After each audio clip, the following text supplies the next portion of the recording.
In today's video, we have a lot of NHL trade rumors to take a look at, including the latest on Erik Karlsson. Could Nashville and Washington hook up on a potential trade? What's the latest on Hellbuyck, John Gibson, the Calgary Flames, Alex Debrincat? Are the Leafs moving Murray, Nylander? What's going on with them as well? We'll discuss all that, plus some signings coming up next.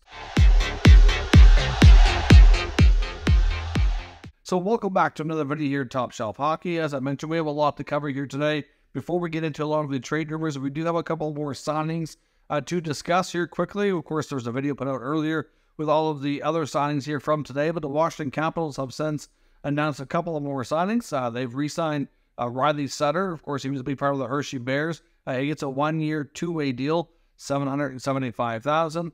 And the Washington Capitals have re-signed one of their regular NHL defensemen, Martin Verhaeghe, 3 years, $2.675. That's pretty fair contract for what he brings to the table here as well. So a couple of more signings there in Washington. And there's still a handful of NHL free agents that are interesting, more notable names out there in the mix. For example, defenseman Matt Dumba has yet to sign.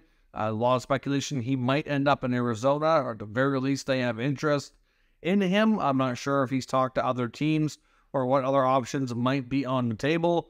Won't be surprised if he ends up doing a one-year deal like we've seen with a lot of other NHL players. Another forward like a Thomas Tatar. Haven't heard much about him. He's certainly unsigned and a more notable name as well.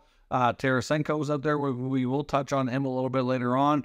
And a few others as well. A few goalies like Martin Jones. Not too many other prominent goaltenders on the market on the free agent side things, but we will certainly get into a few of them that are possibly available for trade. So there should still be a decent amount more signings. Of course, there's lots of RFAs and lots of players that are eligible for contract extensions.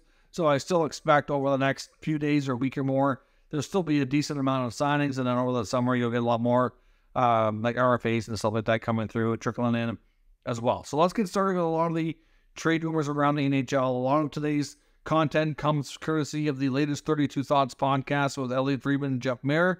It was a long one. It's their season finale.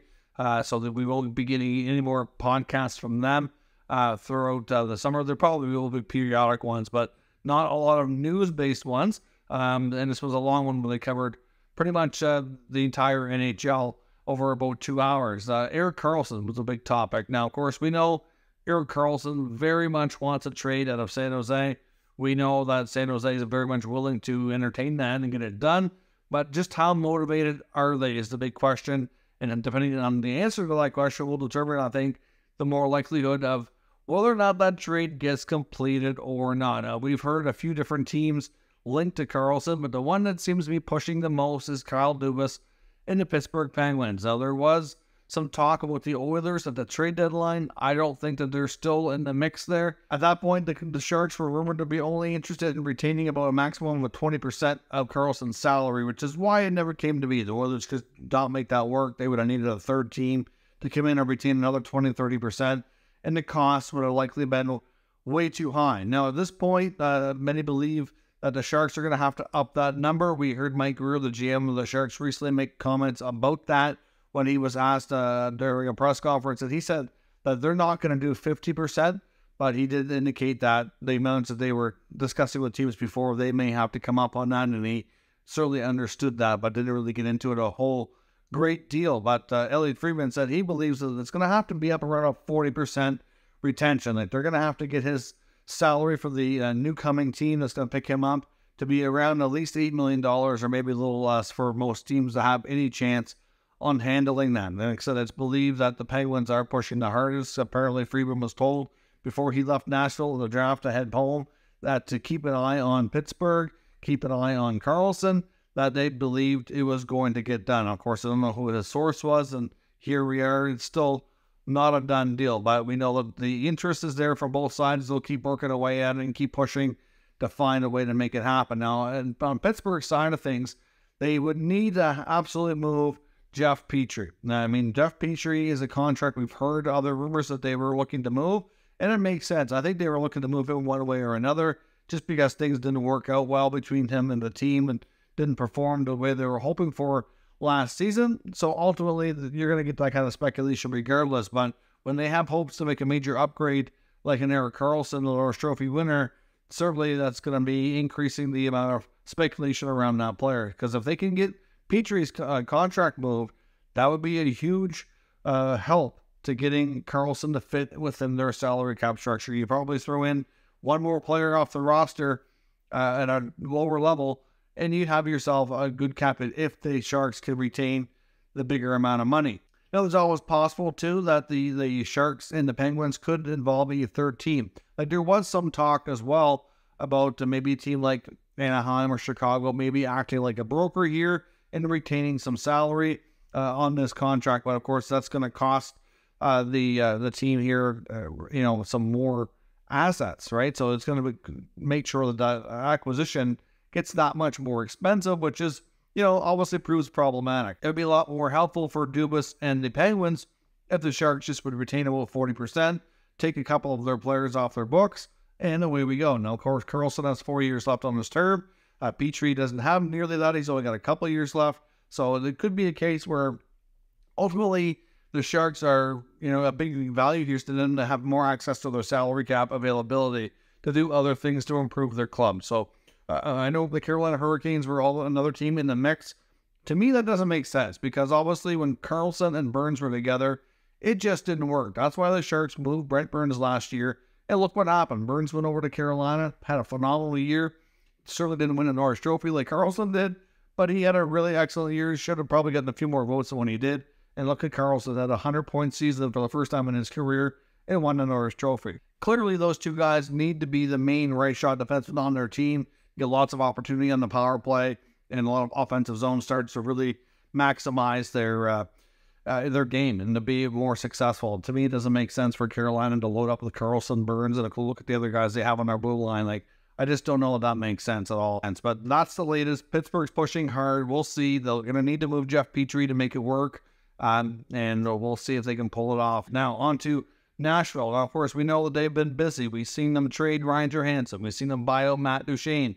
And apparently before the Duchene buyout came to be, there was some speculation from Elliot Friedman that the Nashville Predators were talking to the Washington Capitals about a potential trade. And that trade involved possibly being a one-for-one swap of a Matt Duchene for Evgeny Kuznetsov. Now, we know Kuznetsov has been a player that's been mentioned in Washington Capitals rumor mill about trades that they might be looking to make, that it was time for them to kind of go their separate ways and for the player to move on.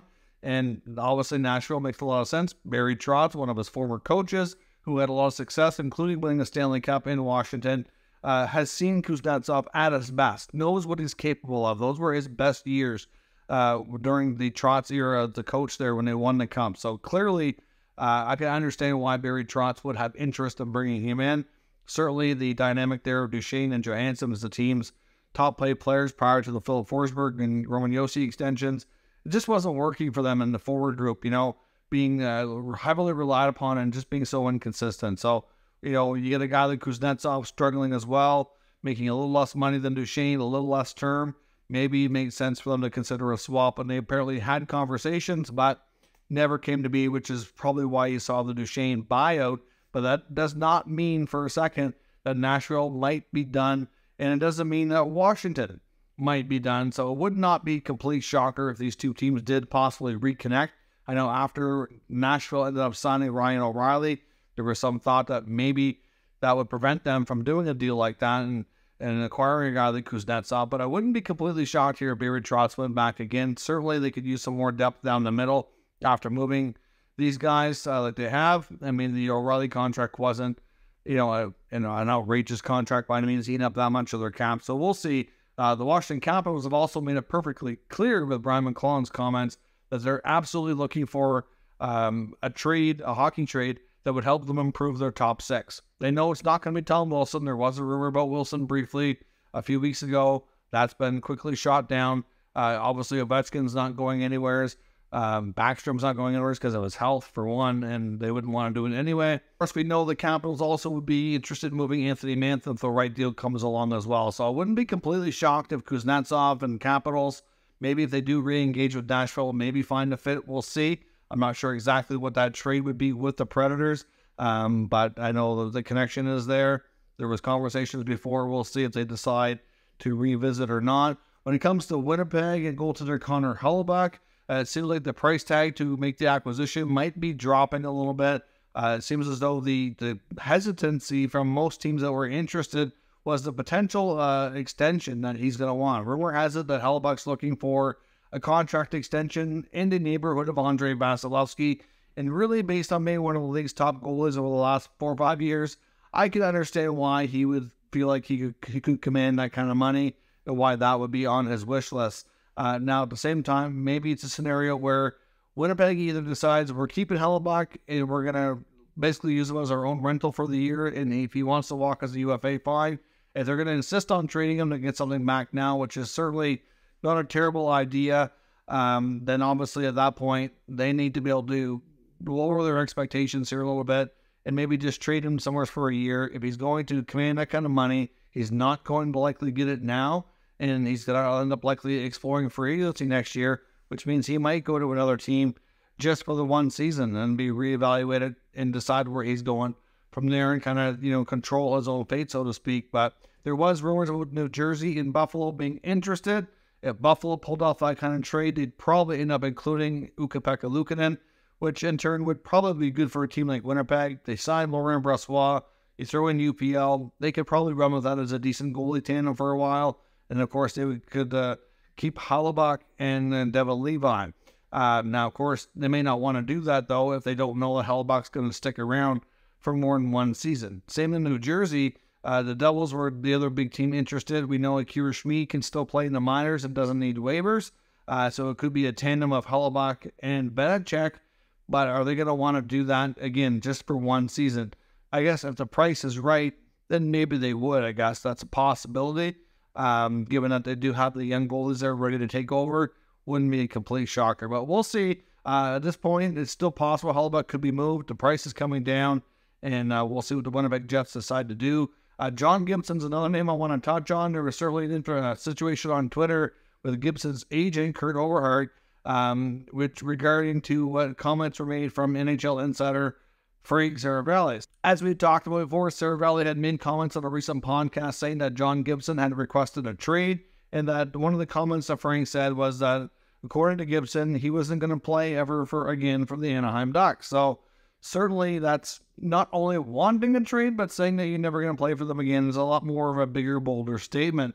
Now, his agent for John Gibson, Kurt Overhart, put out a statement, and I'll show you here on Twitter, condemning and calling out and lashing out, if you will, at Seravalli for those comments, basically saying that that has not happened at all. Now, he does not use explicitly the words that John Gibson has not requested a trade. He makes it known that Gibson's happy to be a member of the Anaheim Ducks, and that he has not said the comments that he is never going to play for the Ducks again. Now, he also says states in the letter here that he's putting this statement out at the request of his client. So, I don't know. Now, of course, Frank did retaliate and respond, if you will, and basically reminded Kurt Overhart that the last time he called him out on his reporting, he turned out to be a liar, and then everything that Frank was saying was 100% true, and I'll show you that here as well. So clearly, it's not a good look for the agent. I understand a lot of people thought Seravalli was looking bad in the beginning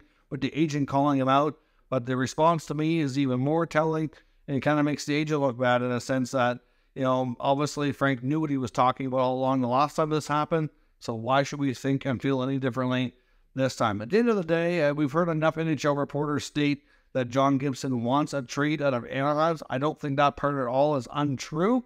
Now, whether or not he's gone as far as to say he absolutely will not play for them again, that's another story, and I guess we'll see. But according to Seravalli, that's what he said, and he's sticking by his story, even though the agent seems to think that that part is untrue. But an interesting interaction on Twitter nonetheless, and I think a Gibson trade is still likely this summer, but it's really difficult to imagine, as I talked about before. I wonder where he would go. With all the goalie movement we've seen in free agency, there's not a lot of teams out there jumping out to me that makes sense, that would give Gibson a better situation than what he's got in Anaheim, with a chance to go to playoffs and be a more of a contending team. So we'll see where that goes. Alex Debrincat, that saga continues to drag on each day. I do think at this point that we're going to have to end up seeing a trade sooner or later just to get this over with. I don't think the Senators can honestly go into training camp with him there. I think it'd be way too much of a distraction at this point, considering all the back and forth comments. We heard comments from Debrincat's agent, Jeff Jackson, via an Athletic article with Ian Mendez, talking about the other reporting that we've seen throughout the Ottawa market from other reporters, more specifically Postmedia's Bruce Giriok, basically kind of confirming here that he has not really been involved to the point that they've made it sound like. They've made it sound like Jackson's negotiating ability on a new contract for Debrincat is the reason why a trade has not happened. And he certainly put out a quote that was, I thought, quite good, reminding everybody that agents don't make trades. GMs do, and players don't either. So it's ultimately the GM's job. The agent usually only comes in if they're notified that we have a deal in place with your client. The acquiring team will not kind of make good on this deal unless they can get an extension in place. So you have consent to work that extension out. That's when the agent comes in and tries to do their magic and get a contract in place. If it happens, the deal goes through. If it doesn't, it doesn't. It's just that simple. So I don't really think you can blame the agent here for the contract demands. At the end of the day, I'm not sure that Debrincat's going to sign long-term anywheres right now. It really sounds like he's pretty content on heading free agency next offseason. But according to Elliotte Friedman on the podcast today, he said that there's still 3 teams in the mix: the Ducks, the Islanders, and Detroit. Now, Detroit was in the mix before, and some teams, or some reporters, thought that they were actually not in the mix anymore. He still seems to think that they're not only in the mix, but still make the most sense, and that he wonders if Ottawa and Detroit resume talks and just try to hammer something out. Ultimately, he said Anaheim was a team that had interest, but originally Debrincat wasn't interested in going there, but then kind of warmed up to the idea after going through all the the new young players they've added to their roster here in the past couple of years, and thought about it more interesting. But he's not sure that the Ducks are super serious about making this deal. The Islanders season is really hard to tell because of Lou Lamoriello and the secrecy. It's really difficult to get much out of that organization, and as far as what they're thinking or planning. When it comes to Detroit, though, he thinks that that's the one team that Debrincat might be more willing to sign with long-term right now, because he's a Michigan native. That's home for him, and certainly from a family perspective, it would be very attractive and very appealing. So clearly he would go there and sign. Most other teams, he probably will not. He'll probably just want to ride it out for the year and approach free agency next year for something that appears to be important to him. And so at the end of the day, I honestly think for the Senators' sake, looking at their cap situation, I do wonder if maybe a trade to Detroit for a 2024 first-round pick, because they have 2 first-rounders, Detroit does. They have their own and Boston's for the Bertuzzi trade. One of those first-round picks and at least a player off their roster, maybe a guy who could be like a middle 6 type of winger, decent goal scorer. I'm thinking maybe even like a Dominic Kubalik. Kubalik would make a lot of sense for Ottawa. Not a high-end player, but he scored 30 goals as a rookie. He's been 20 goals another time. He's still only like 27, 28 years old. Got a good history. Like, the guy's a good goal scorer. You can put him on a top 6 line with, either Kachuk and Stützle, or play with Drew, Norris, Bathurst. I think this guy could probably hit 20 to 30 goals and be like, he might not score at a rate that Debrincat has in the past, but I still think he could be a real good player for them in the middle 6. You throw him in a first-round pick, maybe a prospect in there. To me, I think that's a pretty decent trade for Ottawa. With the contract of Kubalik, you can still add another player to strengthen your middle 6 again. Add Kubalik and another player, move Debrincat out. You get a couple of future assets to boot. To me, that makes a lot of sense. Now, of course, there's still a lot of speculation as well on Vladimir Tarasenko. Now, Tarasenko's been linked to the Senators and the Hurricanes. Now, last night on Twitter, there was, I think it was Dave Pagnotta of the fourthperiod.com had posted that Vladimir Tarasenko was being heavily pursued by the Senators and the Hurricanes, and he's expecting to make a decision this evening. And then another reporter from The Athletic, I believe it was Shannon Goldman, had posted that she believed, she didn't say it was a for sure thing. I know a lot of people have been hating on her today for saying this, but to me, I don't think she did anything wrong. I think people need to lay off. She had posted that she believed that Tarasenko was going to the Hurricanes. She didn't say it was a done deal or what the contract was or anything. She just said, I believe it of the two, he's going to Carolina. Well, nothing to this point, last night or today at any point, and this could have obviously change again by the time this makes it to YouTube, but as I record this, nothing has been confirmed with Vladimir Tarasenko.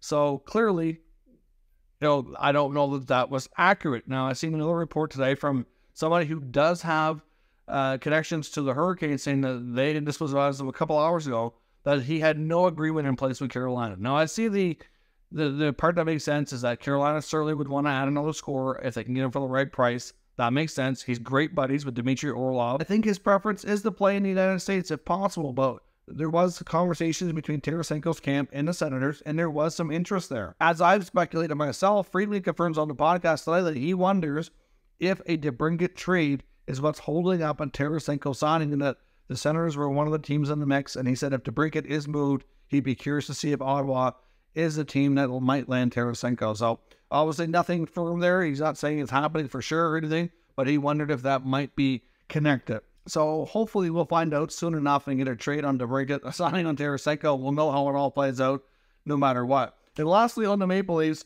as we talked about before, they definitely need to trade Matt Murray. Like, not a hidden secret. It's probably the best kept secret in hockey recently, because there's all kinds of articles popping up now saying that Murray needs to go for cap purposes. Like, I think everybody knows that well enough. Hard to say exactly how he goes or where he goes, because it could be a buyout as well. Because if you have an arbitration case settled, then you get a new buyout window. If you don't, then you don't. So it could go either way. We don't know how that's going to work out. But when it comes to the Maple Leafs, there was a lot of talk again about William Nylander on the podcast today, talking about the contract, and basically Friedman summed it up pretty well, saying essentially at this point, Willie is not going to want to take less money on this new contract extension unless his other teammates are going to do it. If Matthews and Marner are going to take less on their next deals as well and trying to leave more money for the GM to build a better team to win, he'll likely do it too. But, you know, there is a competitive thing and like an alpha dog type of mentality that you don't want to be the guy who leaves a bunch of money on the table here to help your team, and then your teammates don't do it. And then suddenly you lost all that money